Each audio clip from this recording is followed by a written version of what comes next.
द्वारा सिर्जना भएको हो। 2074 साल असोज 17 गते तत्कालीन नेकपा एमाले र नेकपा माओवादी केन्द्रबीच वाम गठबन्धन बनाएर निर्वाचन लड्ने र निर्वाचन लगत्तै पार्टी एकता गर्ने उद्घोष गरिएको थियो। यो निर्णय आम निर्वाचन मार्फत आम जनताद्वारा स्पष्ट रूपमा अनुमोदन भएको थियो। तर निर्वाचन पश्चात राष्ट्रिय राजनीतिलाई जनअपेक्षा अनुरूप अगाडि बढ्न नदिने विभिन्न विसङ्गत गतिविधि सुरु भए। सुरुमा सरकार गठनमा विलम्ब गराउने र जनादेश विपरीत अन्त्यहीन बार्गेनिङ र दबावमा राष्ट्रिय राजनीतिलाई अल्झाउने त्यति बेलाका गतिविधिहरू तपाईहरूको सम्झनामा ताजै छन् भन्ने ठान्दछु। बाधाहरू पन्छाउँदै सरकार गठन भयो र सरकारले जनअपेक्षा अनुरूप काम गर्न पनि सुरु गर्यो। त्यसपछि केही नेताहरूद्वारा निरन्तर रूपमा अस्थिरताका सन्देश र प्रयास जारी रहे। सरकार गठनको 1 वर्ष नपुग्दै कुनै नेताले मुलुक बाहिर गएर अस्थिरताको सन्देश छर्नुभयो भने कुनै नेताले प्रधानमन्त्री मुलुकमा नभएको मौका पारेर देश डुब्न लाग्यो भन्दै बचाउनका लागि माझी गुहार्न थाल्नुभयो। सरकार संविधानको कार्यान्वयनका लागि नयाँ कानुन निर्माण, संघीयताको कार्यान्वयन र मुलुकको सामाजिक आर्थिक रूपान्तरणमा केन्द्रित थियो। तर कतिपय साथीहरूका आँखा निरन्तर पद, प्रतिष्ठा र पद सोपानमा मात्रै केन्द्रित भए।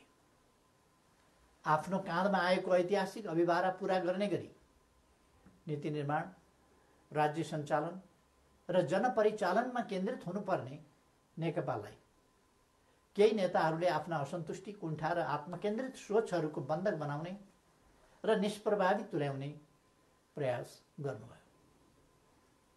दिदीबहिनी तथा दाजुभाइहरू, समस्या समाधानका लागि दुई अध्यक्षहरूका बीचमा कार्यविभाजन गरेर एकजना सरकार र अर्कोले पार्टी सञ्चालनमा केन्द्रित हुने निर्णय भएपछि समस्या समाधान हुने अपेक्षा गरिएको थियो।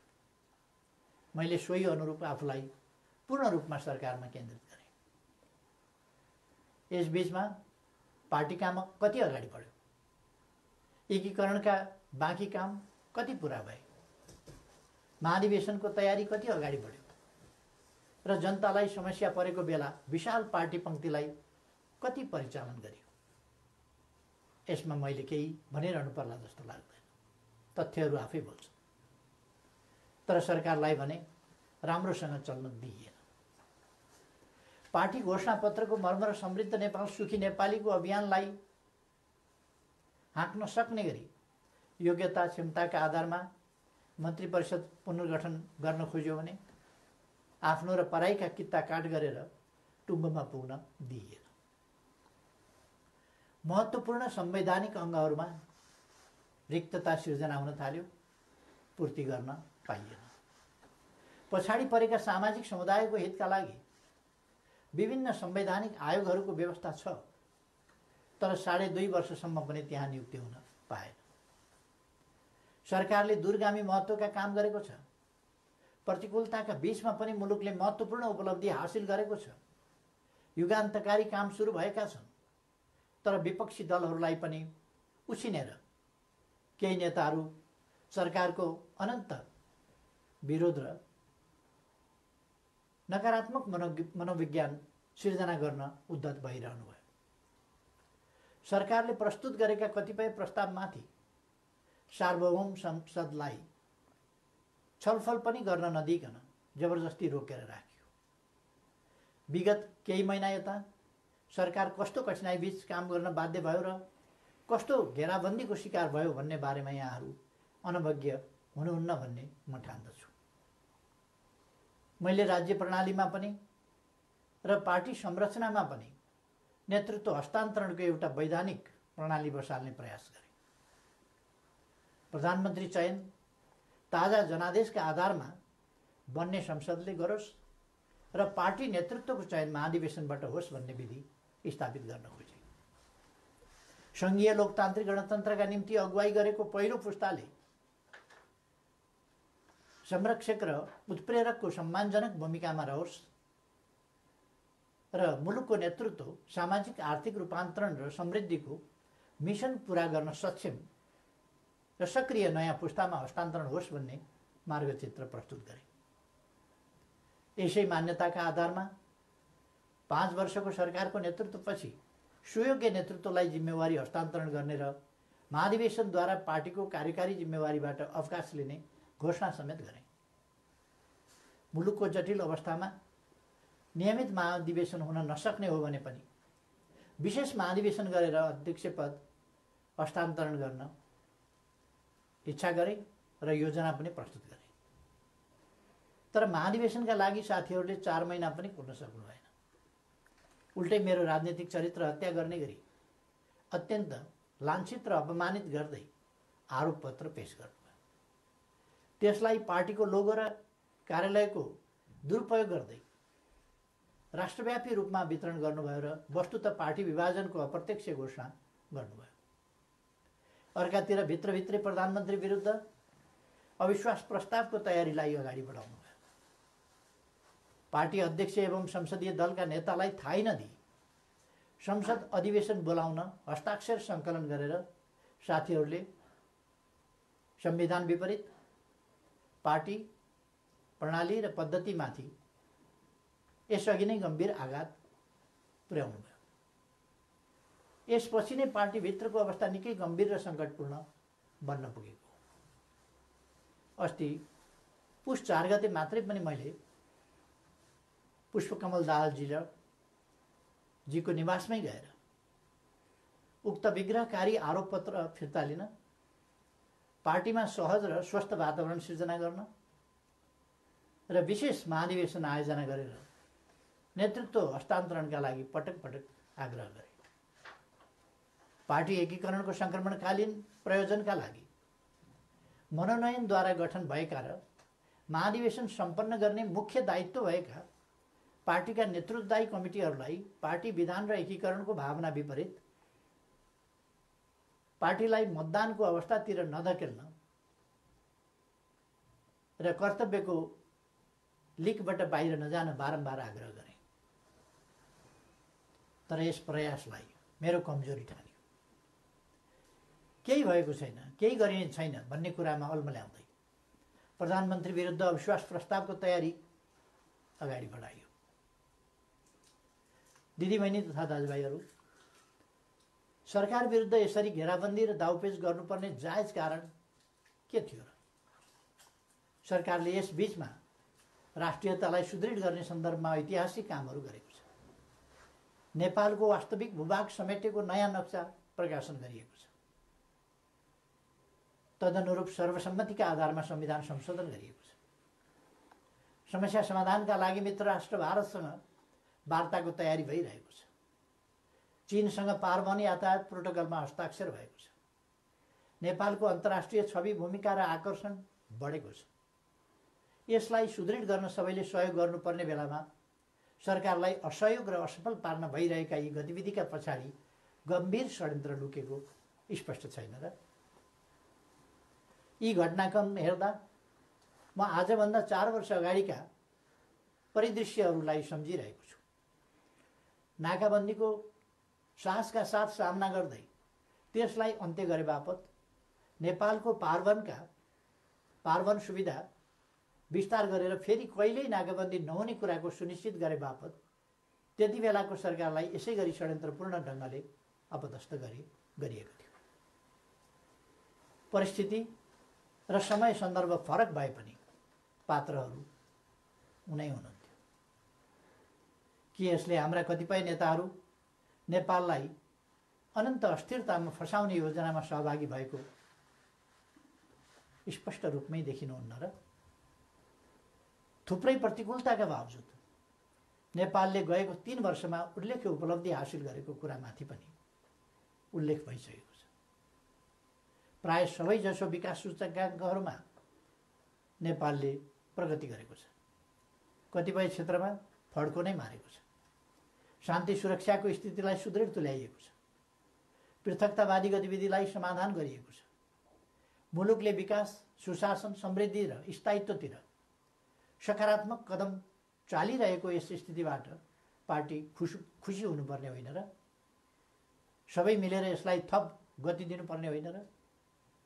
तर कतिपय नेताहरूबाट यसको उल्टो काम भइरहेको छ। सरकारलाई 5 वर्ष काम गर्न दिने र उसका कामको परीक्षण जनताबाट निर्वाचनका क्रममा हुने लोकतान्त्रिक बाटो छोडेर सधैँभरि सत्ता, सधैँभरि सरकार, सधैँभरि पदीय भागभण्डाको चक्रव्यूहमा राजनीतिलाई बन्दी बनाउने काम भयो।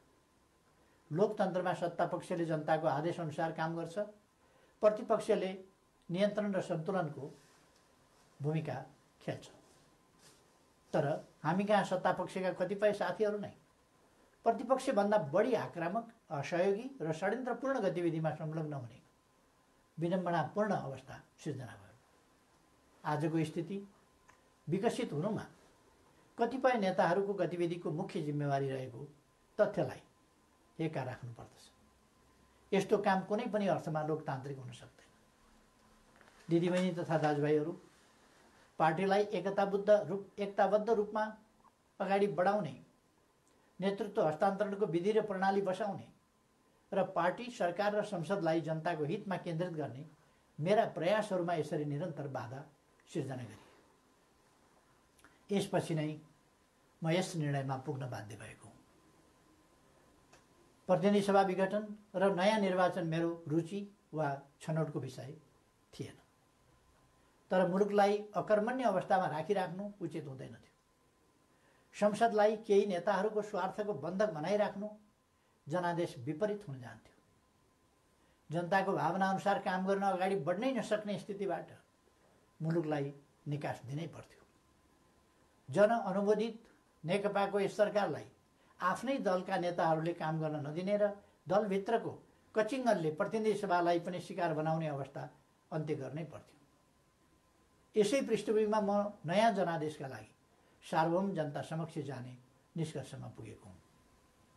म अझै पनि विगतका सबै तिता पीडाहरूलाई बिर्सेर एकताबद्ध भई निर्वाचनमा सहभागी हुन कमरेडहरूलाई आग्रह गर्न चाहन्छु।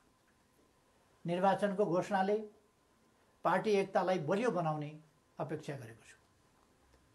पार्टी पहिलो शक्ति बन्नुमा, पार्टी एकता हुनुमा र पार्टीले विशाल जनसमर्थन प्राप्त गर्नुमा केपी ओलीको कुनै योगदान छैन।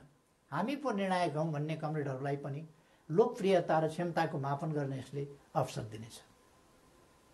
प्रधानमन्त्री बन्न व्यग्र प्रतीक्षामा वा प्रयासमा रहनुभएका नेताहरूलाई पनि ताजा जनादेशले विकल्प दिनेछ। प्रतिपक्ष दललाई पनि आफ्ना एजेन्डा जनताबीच लैजान अवसर प्रदान गर्नेछ। निर्वाचन लोकतन्त्रको हातमा हो। यो सबैभन्दा उन्नत लोकतान्त्रिक अभ्यास तथा विधि पनि हो। जननिर्वाचित सरकारले काम गर्न पाउँदैन भने उसले पुनरावेदन गर्न जाने ठाउँ सार्वभौम जनता समक्ष नै हो। मैले यही बाटो अवलम्बन गरेको छु।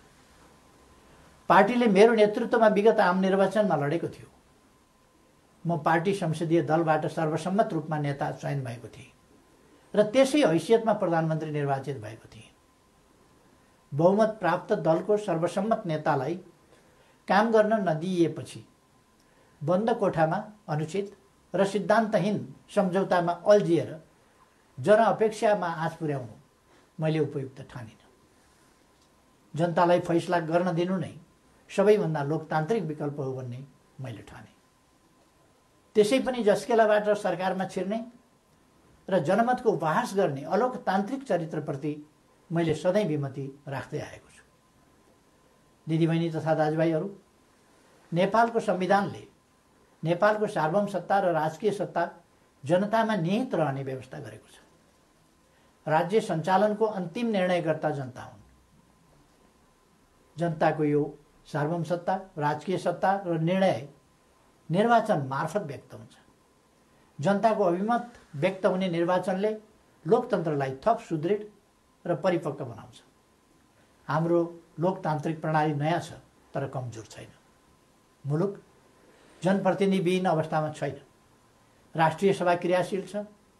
प्रदेश सरकार, प्रदेश सभा एवं स्थानीय सरकारहरू मुलुकको संविधान र कानुन अनुरूप आफ्नो तहमा राजनीतिक नेतृत्व प्रदान गरिरहेका छन्।